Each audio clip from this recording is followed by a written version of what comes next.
Dating back to the 16th century, WYCOLLER Hall was built by Piers Hartley.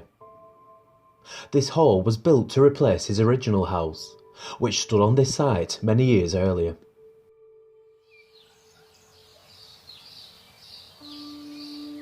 Following Piers Hartley's death, the estate was passed down to the Colne family, and then in the 1720s was again handed over to Henry Owen.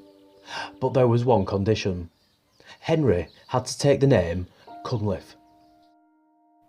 Now known as Henry Owen Cunliffe, he became the new squire, embarking on a huge project which would see WYCOLLER Hall redesigned and modernised, making it a place more suitable for his position, and at the same time was hoping that this newly designed hall would attract him a new wife. Taking over a year to complete, Henry's new home stood proudly overlooking nearby cottages and farmland. And as Henry had intended, his grand new home helped him achieve one of his goals, which was to marry. Both Henry and his wife soon moved into the hall and enjoyed a happy and luxurious lifestyle together.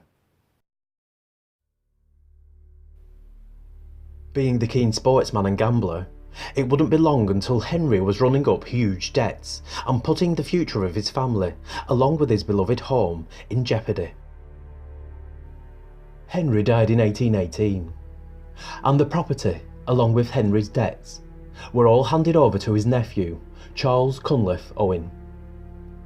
Charles couldn't pay off his uncle's debts, and WYCOLLER Hall was eventually lost, and as the years became decades, large parts of the hall's stonework were sold off to build a new cotton mill. Now left abandoned and unoccupied for several years, WYCOLLER Hall began to crumble, and more of its stonework was being taken away and used for new building projects within the local area. What we see here today are all that remains of this hall. But if you pass through here on a dark, stormy night, don't be too surprised at what hidden secrets you might come across within the eerie abandoned remains of WYCOLLER Hall.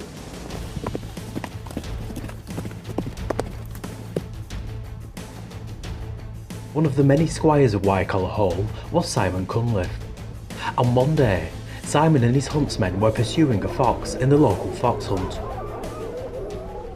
The fox ran towards the hall and through the door and up the stairs, making its way to the lady's chamber, followed shortly by the bloodthirsty hounds charging into the hall intent on catching and destroying the fox. Right behind them, Simon Cunliffe on his horse, which rode into the hall and up the stairs. Terrified, Simon's wife was screaming with fear.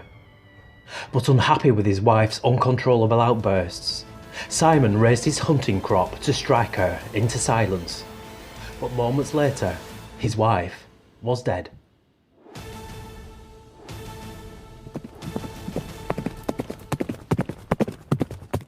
During the stormy seasons, it is said that Simon's spirit is seen late at night outside the hall.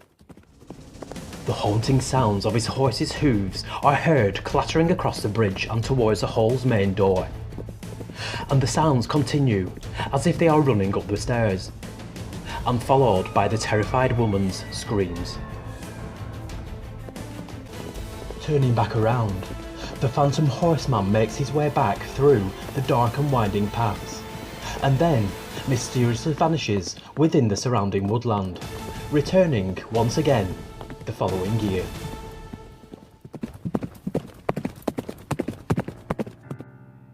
Witnessed by two workmen, the spirit of the murdered woman has also been spotted roaming within the grounds of WYCOLLER Hall. Wearing a black silk dress, the ghostly lady has been seen here on a number of occasions.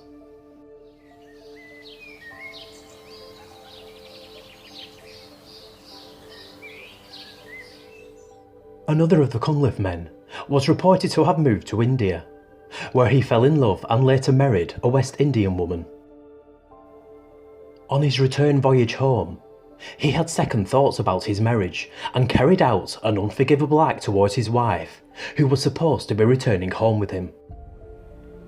Cunliffe grabbed his wife and threw her overboard, drowning her as a result of his unhappiness towards their marriage.